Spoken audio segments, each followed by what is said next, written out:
Bismillahirrahmanirrahim. Assalamualaikum warahmatullahi wabarakatuh. Waalaikumsalam. Alhamdulillah. Nahmaduhu wa nusalli wa nusallimu ala Rasulillah wa ala alihi wa ashabihi wa mawalah. Wala hawla wala quwwata illa billah. Qala Allah Ta'ala, a'udzu billahi minasyaitonir rajim. Kuntum khaira ummatin ukhrijat linnas ta'muruna bil ma'ruf wa tanhauna 'anil munkar wa tu'minuna billah. Wa qala nabiyyuna sallallahu alaihi wasallam, kullukum ra'in wa kullukum mas'ulun an ra'iyatihi. Atau kama qala Rasulullah sallallahu alaihi wasallam. Masyarul muslimin, saudara-saudaraku yang dimuliakan oleh Allah Subhanahu wa taala. Dalam perjalanan masyaikh, satu kesimpulan yang diambil dari kerja kita, dakwah kita di Indonesia ini, yaitu dengan kata-kata yang singkat, bahwa kita masih main-main. Bahwa kita masih main-main.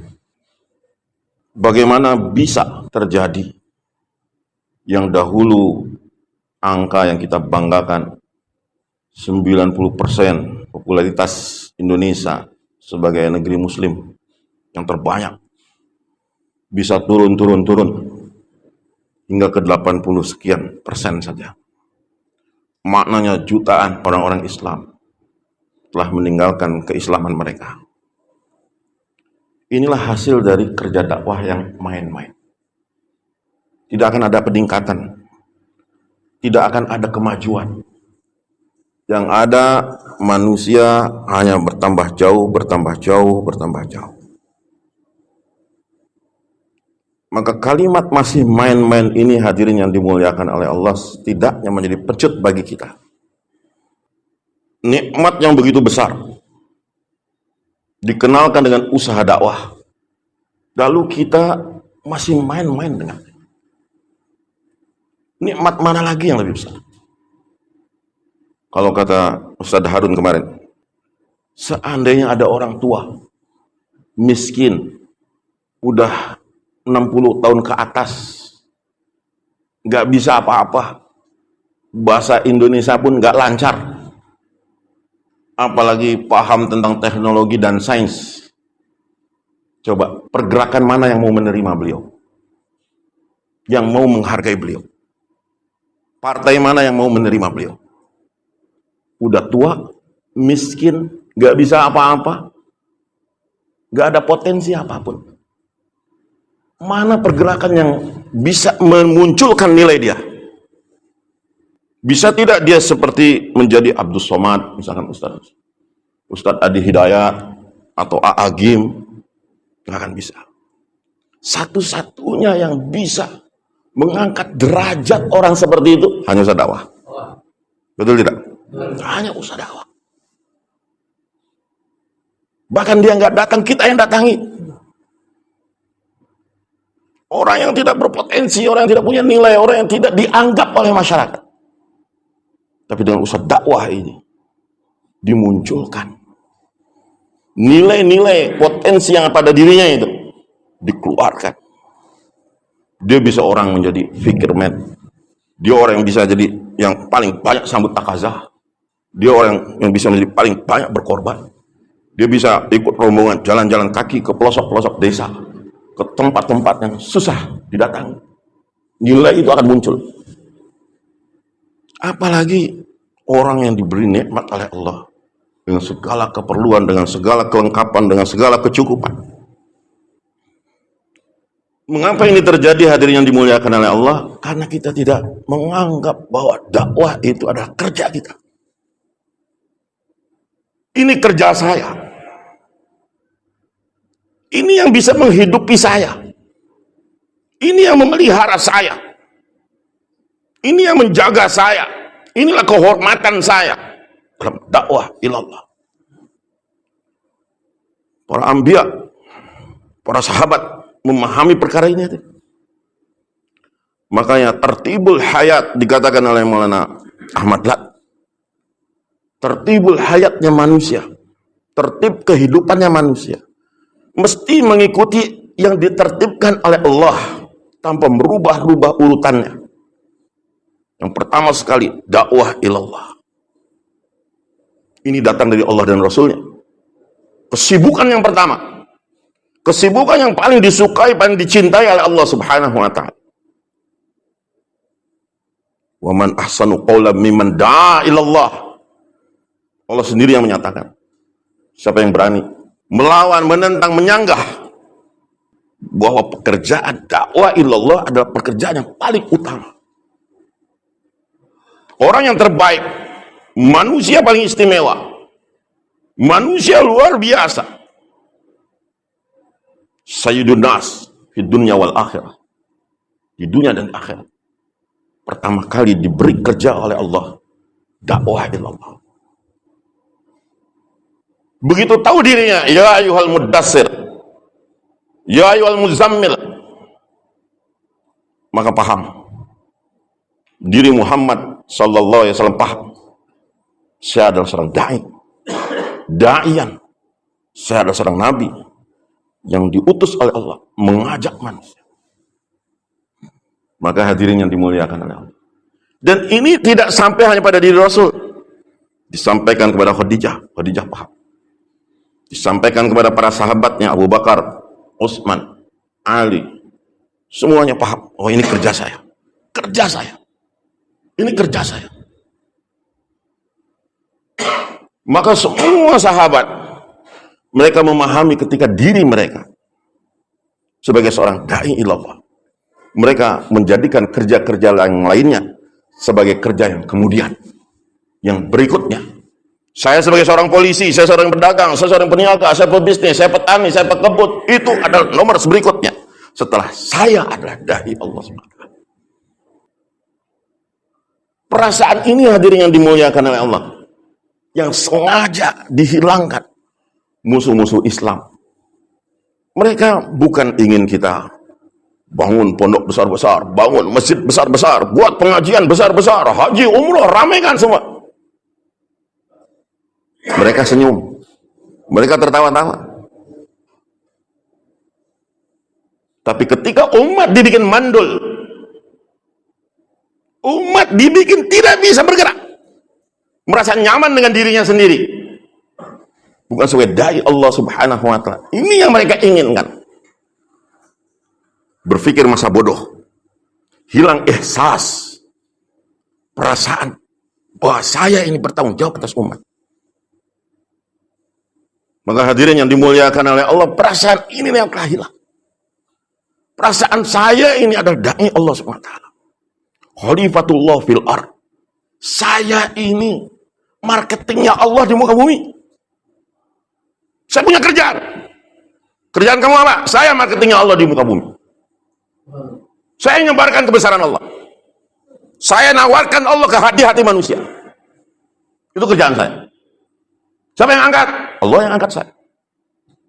Allah yang angkat saya. Dan ini pekerjaan yang paling besar. Khalifatullah fil ard. Dimuliakan kita karena kerjanya. Maka siapa yang mencari kemuliaan bukan pada dakwah ilallah, dia tidak akan mendapatkan kemuliaan. Tertibul hayat dakwah ilallah. Rasulullah Shallallahu Alaihi Wasallam menanamkan yang pertama kali adalah dakwah ilallah sebelum ada apapun. Baru kemudian ta'lim wa ta'lum, tertib yang kedua, kerja kita yang kedua. Rasulullah buat di rumah Arqam bin Abi Arqam. Sahabat berkumpul secara rutin, sembunyi-sembunyi.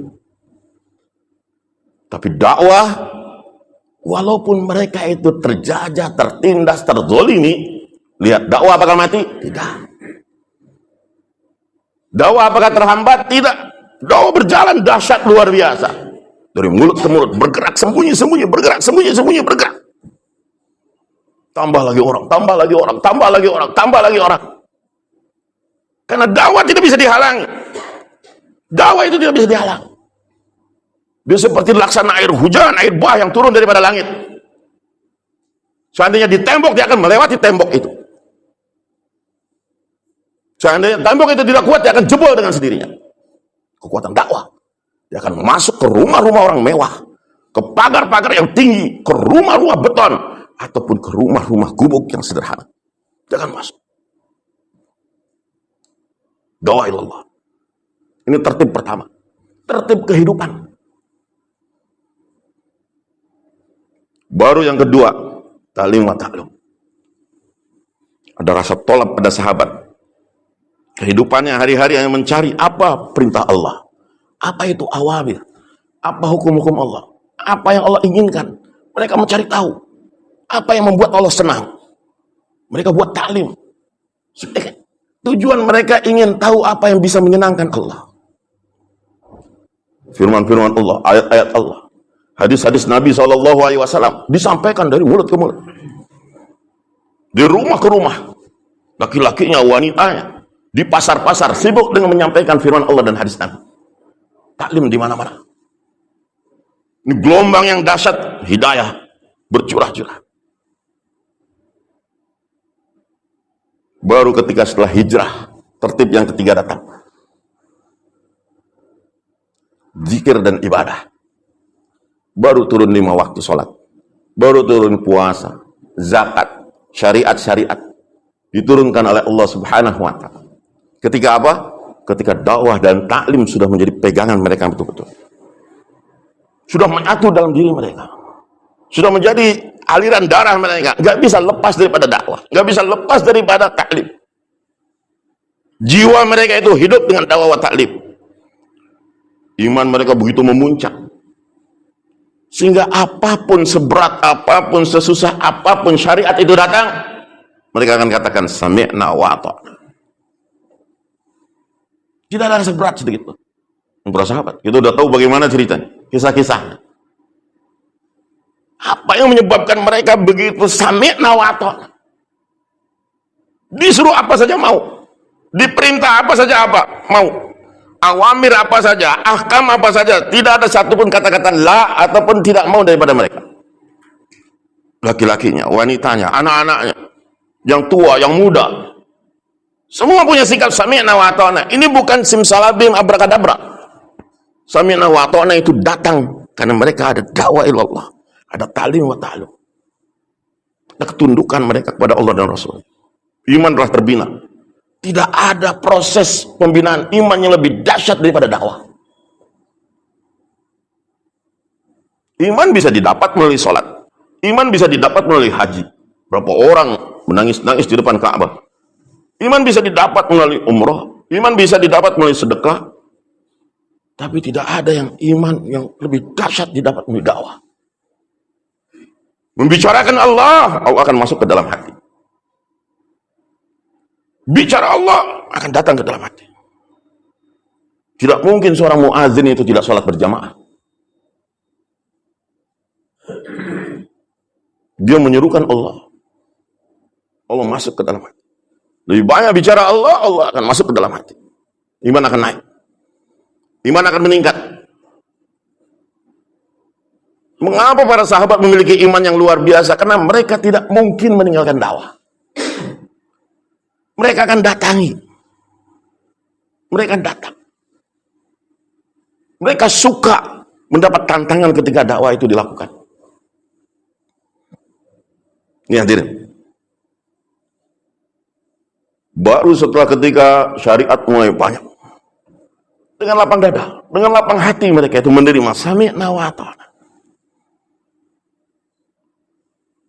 Kondisi para sahabat, hadirin yang dimuliakan oleh Allah sebagai teladan, contoh bagi kita. Apapun keadaan mereka, itu contoh bagi kita. Yang namanya pengorbanan kita nggak usah bahas bagaimana banyaknya pengorbanan para sahabat. Kesukaan mereka, kecintaan mereka pada perintah Allah. Dan itu datang melalui apa? Dakwah ilallah, dakwah ilallah, dakwah ilallah. Iman naik. Cinta kepada akhirat. Bersih dari hubud dunia.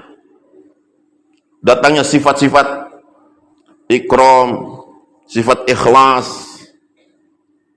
sabar, syukur. Itu ketika iman meningkat. datangnya takwa, datangnya tawakal ketika iman meningkat. Kita bicara takwa, iman kita lemah, susah, nggak nyambung. Kita bicara syukur, iman kita lemah. Hari-hari kita bicara tentang dunia kita, dunia kita, dunia kita. Dengan keyakinan bahwa dari situlah saya bisa hidup. Bukan bersyukur akhirnya. Al-mun'im wallah. Memberi nikmat itu Allah. Tapi kita masih merasa. Padahal Allah itu inda dhanni 'abdi bi. Allah itu bergantung sangkaan hambaku. Kamu nyangkanya bahwa rezeki itu datang daripada toko, ya sudah. Ketetapannya begitu. Sesuai sangkaan kamu. Bahwa rezeki itu datang dari toko. Kamu sangka bahwa rezeki itu datang daripada gaji. Oke, baik. Rezeki kamu hanya dari gaji. Kamu sangka rezeki kamu itu dari sawah. Maka oke, baik kata Allah. Rezeki kamu ada dari sawah. Tapi rasakan, ketika toko kamu sepi. Ketika sawah kamu gagal panen, ketika usaha kamu bangkrut, jangan cari aku, jangan salahkan aku. Itu akibat keyakinanmu sendiri. Kamu anggap keluarga kamu dicukupi karena usaha kamu, silakan. Kalau kamu sangka seperti itu tanggung jawab kamu. Padahal Allah Razzaq, tidak terhambat, tidak terhalangi oleh apapun makhluk. Bisa dengan segala rasa. Min haitsulah yahtas. Maka ketika iman naik, amalan pun akan naik. Sifat-sifat orang beriman akan naik. Takwa, syukur, sabar, tahammul, ikhlas, semuanya akan datang. Mensyukuri nikmat itu luar biasa. Terutama dengan usaha dakwahnya. Ketika sempurna dakwah sempurna, talim sempurna, kemudian kita ibadah sempurna. Maka kata Muhammad, Allah tundukkan dunia di bawah kaki-kaki para sahabat. Allah tundukkan Kisra, Persia, semua di bawah kaki-kaki para sahabat. Allah tundukkan Romawi di bawah kaki-kaki para sahabat. Silakan kalian berkhidmat kepada umat. Kalian layani umat. Dunia datang kepada kamu dengan penuh hina. Bagaimana caranya? Allah punya cara. Bagaimana sahabat radhiyallahu anhum hadirin punya kekayaan. Meninggalnya Utsman radhiyallahu anhu, berapa warisan? Meninggalnya Abdurrahman bin Auf, berapa warisan? Umar radhiyallahu anhu, bagaimana kekayaan? Dari mana mereka dapatkan? Allah datangkan kepada mereka. Kita hari ini salah. Dakwah kalimat dalam zikir, khidmat. Oh, saya mau khidmat dulu supaya saya bisa dakwah. Saya mau kerja dulu supaya saya bisa nisab. Saya bisa ini dulu supaya saya bisa ini. Saya lancar bisnis saya, baru saya akan nisab. Saya lancar bisnis saya akan keluar. Saya lancar bisnis saya akan makomi. Salah besar. Enggak seperti itu konsep. Habiskan dulu kita mati-matian, betul-betul usaha, terus dakwah, taklim, zikir, ibadat. Jadikan itu kerja saya, ini kerja saya. Maka di situ Allah akan berikan kepada kita bukan materi, kecukupan, keberkahan, perlindungan, kedamaian, ketentraman, hayatan thayyibah, kehidupan yang baik. Harta nilai bisa besar, tapi manfaat sedikit. Tapi harta yang berkah nilainya sedikit, tapi keberkahannya besar. Manfaatnya besar, manfaatnya banyak. Ini hati. Maka dengan usaha dakwah ini hadirin kita latih. Jadikan ini kerja kita. Jangan bergantung kepada apapun makhluk. Ini dakwah saya. Bisnis saya maju, bisnis saya mundur, bisnis saya nggak laku ataupun laku, tetap ini kerja saya. Ini kerja saya yang utama. Baru Allah akan datangkan dunia kepada kita. Allah berikan kedamaian, ketentraman. Dalam hati ini rasa kecukupan. Jangankan Usaha hadir. Dari niatan saja. Bagaimana hadis disampaikan oleh Maulana Ahmad Lat, man ja'ala humumahu hammal akhirah hamman wahidah. Siapa yang menjadikan kerisauan-kerisauannya, banyak kerisauan, banyak pikiran, stres, utang banyak, kontrakan belum bayar, cicilan belum ini tagih ini, dengan tetangga begini, tetangga itu, dengan ini masalah, banyak masalah. Humum. Man ja'ala humumahu hamman wahidah hammal akhirah. Semua humum ini, kerisauan-kerisauan, semua permasalahan-permasalahan ini kita jadikan satu saja, hamul akhirah. Ham kita hanya akhirat, risau saja, risau akhirat. Maka Allah akan selesaikan humum itu. Masalah-masalah itu Allah akan bereskan. Dan Allah akan berikan kekayaan dalam hatinya. Kaya dalam hati ini penting hati. Rasa kaya dalam. Siapa yang bangun di pagi harinya dengan perasaan, dengan rasa hamul akhirat. Alhamdulillah ya Allah, Engkau telah hidupkan saya setelah Engkau matikan saya. Langsung fikirnya kepada fikir akhirat. Makanya dalam hadis, siapa yang baca, bangun ketika tahajud, bangun ketika tengah hari, pengen pipis, pengen satu, atau terbangun karena mimpi, apa sajalah bangun di malam hari, terkejutnya dia, belum lagi dia berwudu, belum lagi dia ke WC, bangun saja, baru bangun saja, dia sebutkan la ilaha illallah wahdahu la syarika lahul mulku wa lahul hamdu wa huwa ala kulli syai'in qadir. Alhamdulillah, subhanallah, wa la ilaha illallah, Allahu akbar, wala haula wala quwata illa billahil aliyil azim. Hanya baca itu. Terbangun di malam hari baca itu, belum wudu, masih najis ataupun masih kotor, masih bau dan sebagainya. Tapi Allah suka. Dia bangun dengan menyebut nama Allah. Dia langsung mengingat Allah. Padahal dia banyak pikiran, banyak kerisauan, banyak kerjaan, banyak itu, banyak ini dan sebagainya. Tapi karena dia bangun langsung mengingat Allah Subhanahu wa ta'ala. Kemudian dia di akhir dengan Rabbik firli. Doa tadi itu. Maka Allah akan ampuni dosa-dosanya. Dan hajatnya apapun Allah akan penuhi. Hajatnya apapun. Belum wudu, belum ke air, belum ke WC, belum, baru bangun saja. Lihat bagaimana Allah. Begitu sayangnya Allah. Apalagi lo bangun pagi. Ya Allah. Begitu murah. Bukan berarti nanti kita langsung jadi kaya raya, kita akan dapat proyek ini, kerjaan itu. Bukan. Allah beri kita yang istimewa. Allah beri kita yang baik-baik, yang bagus-bagus. Allah beri kita keberkahan. Kata Maulana Ilyas, keberkahan itu yang manfaatnya awet. Keberkahan itu yang manfaatnya awet. Ada orang dalam dakwah 10 tahun, 20 tahun, jos.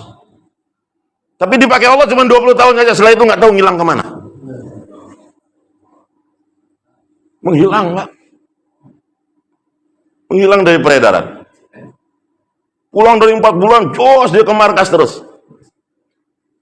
Proyeknya maju. Dikasih ujian oleh Allah. Diberi, hilang. Waktu belum punya mobil, dipilih oleh Allah, hadir malam markas, hadir musyawarah. Begitu dikasih mobil, menghilang dari markas. Dicabut keberkahan oleh Allah. Na'udzubillah min. Maka kembali kepada tartibul hayat, dakwah ilallah kita jadikan masalah. Tidak ada rugi. Pahala dapat, keberkahan dapat, kemuliaan dapat, derajat diangkat oleh Allah. Derajat diangkat oleh Allah. Diistiqomahkan dalam dakwah ini mahal. Istiqomah dalam dakwah mahal. Apalagi sampai kita betul-betul mati dalam dakwah, lebih mahal. Ujian kita sekarang ini, bagaimana kita bisa istiqomah, ikhlas, istikhlas dalam sedekah. Coba bersedia, Pak? Jaga dia. Paksakan diri, paksakan. Ya Allah, paksakan saya. Nisa paksakan. Umi paksakan ya Allah. Ke markas paksakan. Ini Allah suka. Ini Allah sukai. Walau bagaimanapun dakwah ini paling disukai oleh Allah. Yang takutnya kita ini adalah justru istidraj dari Allah SWT. Jika kamu lihat seseorang dia bermaksiat kepada Allah, jauh dari Allah, tapi dunia yang semakin naik, dunia yang semakin bertambah, sholatnya semakin rusak, taatnya semakin luntur, rasa malunya semakin hilang, takwanya semakin habis. Ini Allah sedang istirahatkan dia. Bisa saja. Karena bukan standar bahwa Allah suka itu diberi dunia, tidak. Falamma nasu ma dzukiru bihi. Ketika orang itu betul-betul lalai, Pak. Diingatkan lalai, diajak lalai. Didatangi, dikhususi lalai. Allah itu kalau cinta, idza ahabballahu imra'an. Kalau Allah cinta pada seseorang, saqa ilahi ma yuzakkiruhu. Kalau Allah sayang sama hamba, sayang sama seseorang, Allah akan datangkan orang untuk mengingatkan dia. Ini malah nggak suka kalau dikhususi. Apalagi kalau ditarget, udah diusir duluan. Justru orang-orang seperti inilah yang kita betul-betul kita butuhkan. Kita perlu sama orang yang mengajak kita, mengingatkan kita, pancung kita. Gak apa-apa, saya suka. Terus pancung saya. Sampai saya tergerak untuk agama. Ini kawan sejati ini. Ini kawan yang sebenarnya itu yang ini. Mau diingatkan. Mau diajak. Mau dipaksa. Ayo, insya Allah. Maka kemuliaan dakwah ini hadirin dengan segala uzur-uzurnya. Allah maafkan. Nanti ditanya di akhirat itu. Ini nih masalah ini nih. Yunabba'ul insan yauma idzin bima qaddama wa akhkhar. Walil insanu ala nafsihi basirah. Walau alqa ma'dzirah. Nanti itu di akhirat qaddama wa akhkhar itu bahasa kita kerennya itu mana yang diprioritaskan kamu dalam hidup. Mana yang kamu dahulukan? Mana yang kamu undurkan? Ini ada takaza agama nih. Ini ada tawaran akhirat nih. Ini ada tawaran pahala. Pas bersamaan dengan proyek datang. Pas bersamaan dengan urusan-urusan duniawi kita datang. Mana yang didahulukan? Mana yang dipilih? Itu ujian iman tuh begitu, Pak. Ujian iman itu kayak begitu. Makanya kita belajar mendahulukan, memprioritaskan agama di atas segala. Itu Allah suka. Nanti kita ada uzur-uzur. Walau alqa ma'adzirah. Walaupun nanti banyak uzur-uzur disampaikan. Allah nggak terima kalau kamu mentakhirkan agama ini. Ya Allah, karena saya ini Allah, saya sibuk, saya keluarga saya ini apa semua. Nggak ada alasan. Tidak ada alasan. Belajar mendahulukan. Maka kita hadir semua terus oleh masyayikh kita. Bukan orang lain kita lihat, oh yang lain nggak datang, yang lain lemah, yang lain ini, yang lain itu. Tidak, ini kerja saya. Coba bersedia, Pak? Ini kerja saya. Kalau kita sendirian atau kita sedikit, kita merasa bersyukur. Alhamdulillah. Mudah-mudahan dengan penyebab saya yang masih sedikit ini, jadi sebab hidayah untuk yang banyak. Begitu kan? Untuk yang banyak. Mumpung masih sedikit. Mumpung hanya sedikit orang yang ambil usaha ini, yang dipilih oleh Allah tidak banyak-banyak. Mumpung masih sedikit. Ini saatnya saya habis-habisan. Kalau sudah ramai saya nggak dipakai lagi, takut saya. Mumpung masih sedikit. Kesempatan banyak. Masya Allah. Kalau di dunia bisnis itu, Pak, kalau belum banyak orang yang ambil di bidang itu, kita ambil dulu, kita jadi pelopornya. Oh, Masya Allah. Kita akan dikenal. Ini pertama kali ini. Buka usahain. Mumpung masih sedikit. Insyaallah semua bersedia hadir. 4 bulan insyaallah Pak. Masyaallah 4 bulan. Yang belum pernah 4 bulan. Ya, yang 40 hari bulan tahun ini. Hadir yang belum? Masyaallah. Niat Pak ya.